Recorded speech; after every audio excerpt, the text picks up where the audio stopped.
Super star Mahesh Babu అలాగే దర్శకధీరుడు SS Rajamouli కాంబినేషన్లో ఒక ప్రాజెక్ట్ రాబోతుంది అంటూ ఎప్పటి నుంచో వార్తలు వినిపిస్తున్న విషయం తెలిసిందే. మూవీ కోసం టాలీవుడ్ నుంచి హాలీవుడ్ వరకు చాలా మంది ఫ్యాన్స్ ఎదురు చూస్తున్నారు. ఇక ఈ సినిమాని ఇండియానా జోన్స్ లాంటి కథతో అమెజాన్ ఫారెస్ట్ నేపథ్యంలో రాజమౌళి రూపొందించబోతున్నట్టుగా సమాచారం. కాగా ఈ చిత్రాన్ని కేఎల్ నారాయణ భారీ బడ్జెట్తో ప్రొడ్యూస్ చేస్తున్నారు. ఈ నిర్మాణంలో ఎస్ గోపాల్ రెడ్డి కూడా భాగం అవుతున్నారట.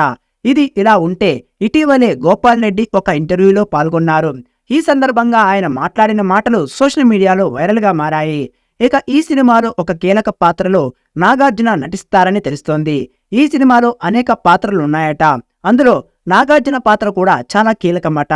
అందుకే ఆ పాత్ర కోసం నాగార్జునని రాజమౌళి తీసుకుంటారని వార్తలు వస్తున్నాయి. ఈ సినిమాలో నటిస్తే నాగార్జునకు కూడా పాన్ ఇండియా స్థాయిలో క్రేజ్ పెరుగుతుంది. ఇక అక్కినేని ఫ్యాన్స్ కూడా ఈ సినిమాలో నాగార్జున చేయాలని కోరుకుంటున్నారు. SSMB 29లో నాగార్జున పాత్ర ఖచ్చితంగా ఉంటుందని ఫిలిం సర్కిల్లో జోరుగా వినిపిస్తోంది. మరి ఈ మూవీలో నాగార్జున ఉన్నారా లేదా అన్నది తెలియాలి అంటే మరికొన్ని రోజులు ఆగాల్సిందే. ఇక ఇంటర్వ్యూలో గోపాల్ రెడ్డి మాట్లాడుతూ మహేష్ బాబు ప్రాజెక్ట్ గురించి తెలిపారు. రాజమౌళి 4వ సినిమా చేస్తున్నప్పుడే అతను భవిష్యత్తులో గొప్ప దర్శకుడు అవుతాడని భావించామని ఆయన తెలిపాడు.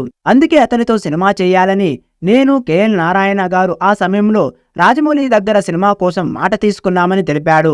అతను మాతో ఒక సినిమా చేస్తానని మాట ఇచ్చాడని, కానీ తనకు ఉన్న కమిట్మెంట్స్ వల్ల అది లేట్ అవుతూ ఇన్నాళ్లకు సెట్ అయిందని తెలిపాడు. ఇకపోతే స్క్రిప్ట్ చివరి స్టేజ్లో ఉందని, వచ్చే ఏడాది మేలో షూటింగ్ మొదలవుతుందని చెప్పుకొచ్చారు. ఇక ఈ మాటలు విన్న అభిమానులు షాక్కి గురవుతున్నారు. వచ్చే ఏడాది అంటే 2025 మేలో షూటింగ్కి వెళ్లబోతుందా, మరి రిలీజ్ ఎప్పుడవుతుంది అంటూ ప్రశ్నల మీద ప్రశ్నలు వేస్తున్నారు. అంటే ఈ సినిమా 2027కు కూడా విడుదల అవుతుందో లేదో అంటూ కామెంట్లు చేస్తున్నారు అభిమానులు. ఈ వ్యాఖ్యలపై రాజమౌళి ఏ విధంగా స్పందిస్తారో చూడాలి. కానీ అది పాత ఇంటర్వ్యూ అని, ఈ సినిమా ఈ ఏడాది మొదలవుతుందని సమాచారం. తెలుగు సినిమా మార్కెట్ని హాలీవుడ్ రేంజ్కి తీసుకువెళ్లిన రాజమౌళి ఈ సినిమాల అనౌన్స్మెంట్ సమయంలో కథని చెప్పేసి సినిమా ఎలా ఉండబోతుందో ముందే క్లియర్గా చెప్పేస్తాడు. RRR సమయంలో కూడా ప్రెస్ మీట్ పెట్టి మరీ ఈ సినిమా కథ, అల్లూరి సీతారామరాజు, కొమరం భీం పాత్రలపైన కల్పితంగా రూపొందించిన కథతో సినిమా చేస్తున్నామని చెప్పేశాడు. RRR టైటిల్ కూడా అనౌన్స్మెంట్ అప్పటి నుంచే ఫిక్స్ అయిపోయింది. ఆ తర్వాత ఇతర పదాలు వచ్చినా కూడా లాస్ట్కి అది RRR లాగానే ఫైనల్ అయింది. ఇక మహేష్ తీసే సినిమాలో కూడా గరుడ అనే టైటిల్ ప్రచారం అవుతోంది. ఫ్యాన్ వరల్డ్ ప్రాజెక్టుగా 1000 కోట్ల బడ్జెట్తో తెరకెక్కనున్న ఈ సినిమా రాజమౌళి ఇంత సింపుల్ గా టైటిల్ లాక్ చేసే అవకాశమైతే లేదు. అన్ని ప్రాంతాల వారికి, వెస్ట్రన్ కంట్రీస్ కి పబ్లిక్ కూడా కనెక్ట్ అయ్యే టైటిల్ తోనే రాజమౌళి మహేష్ సినిమా ఉంటుంది.